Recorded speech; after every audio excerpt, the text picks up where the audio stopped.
ఆ నీళ్లలో నుంచి ఫోటో తీశారు. అంటే ఇప్పుడు ఫర్ ఎగ్జాంపుల్ మా ఇంటి దగ్గరే ఉంది, రోడ్డు మీద 12వ రోజు కూడా నీళ్లు ఉన్నాయి.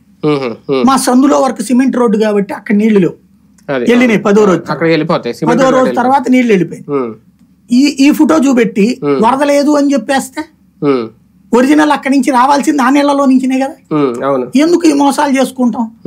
అంటే ఇవాల్టి యుగంలో కూడా మనమేం చర్చించాలో, ఒక మేజర్ ఇష్యూని ఎలా డైవర్ట్ చేయాలి, మీడియాని ఎలా గుప్పెట్టబట్టాలి, ఏది నీకు చర్చకి రావాలి, ఏది రానియకుండా చూడాలి అన్న విషయంలో సక్సెస్ అవుతున్నారు. అది విచిత్రం.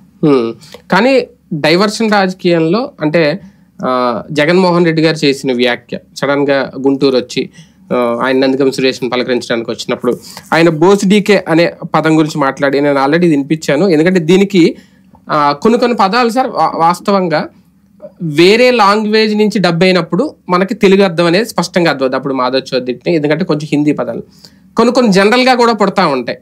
ఇప్పుడు నీ బండబాడ అనేది అంటాడు ఆయన సినిమాలో, దానికి రకరకాలు, లేదంటే ఈ మధ్యన వైరల్ అవుతుంది నీ దుంపల దగ్గర ఇలా అంటే.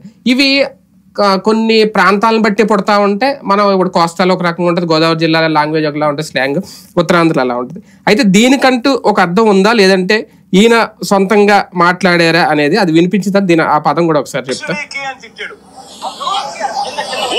అంటే ఏమిటో తెలుసా? తెలుగుదేశం పార్టీ కార్యాలయంలో తెలుగుదేశం పార్టీ అధికార ప్రతినిధి ముఖ్యమంత్రిని ఆ రోజు అన్న మాట లంజా కొడక అని.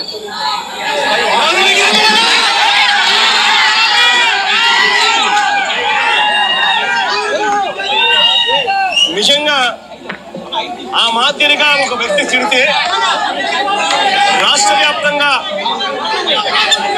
ఆ ముఖ్యమంత్రిని ప్రేమించే వాళ్ళు, వైఎస్ఆర్ కాంగ్రెస్ పార్టీని అభిమానించే వాళ్ళు రాష్ట్ర వ్యాప్తంగా ఇది ఒక రకంగా ఇది ఎందుకు ఇప్పించండి, అందరూ విన్నదే జగన్మోహన్ రెడ్డి గారు అన్న.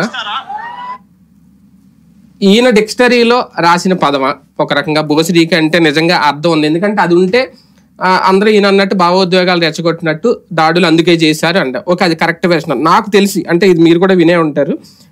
నాకు తెలిసి 5th 6th చదివిన టైంలో మా గోదావరి జిల్లాలోనే ఈ పదం పుట్టిందని నేను అప్పుడు అనుకుంటా. ఎందుకంటే మీకు వినే ఉంటారు, గంగాధర్ మిమిక్రీ, సత్యనారాయణ మిమిక్రీ అనేది ఉంటుంది.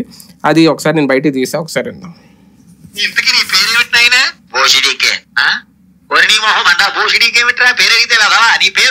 అవును బోషిడీకే, మళ్ళీ అవును బోషిడీకే. ఒరే వెధవా, నేను అడిగింది నీ పేర్రా?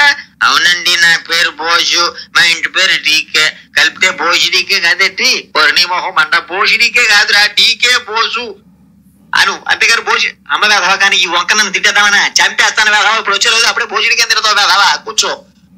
ఇలా అంటే కొన్ని మిమిక్రీ కామెడీల నుంచి కూడా ఇలా పదాలు పడుతూ ఉంటాయి. అప్పుడే అంటే ఇది మీరు విన్నారో లేదో నాకు తెలియదు, కానీ మేము ఎక్కువ ఈ మిమిక్రీలు వినేవాళ్ళు చిన్నప్పుడు సరదాగా. దీని తర్వాత సినిమాల్లో కూడా పెట్టారు, ఏదో నరేష్ సినిమాలో ఏదో ఉంటది.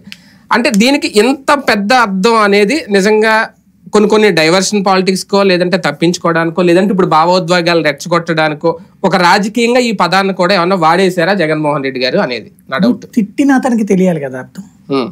ఇప్పుడు క్యాజువల్ గా కొన్ని ఉంటాయి, ఆ పదాలకి అర్థం తెలిసి మాట్లాడాలి మనం.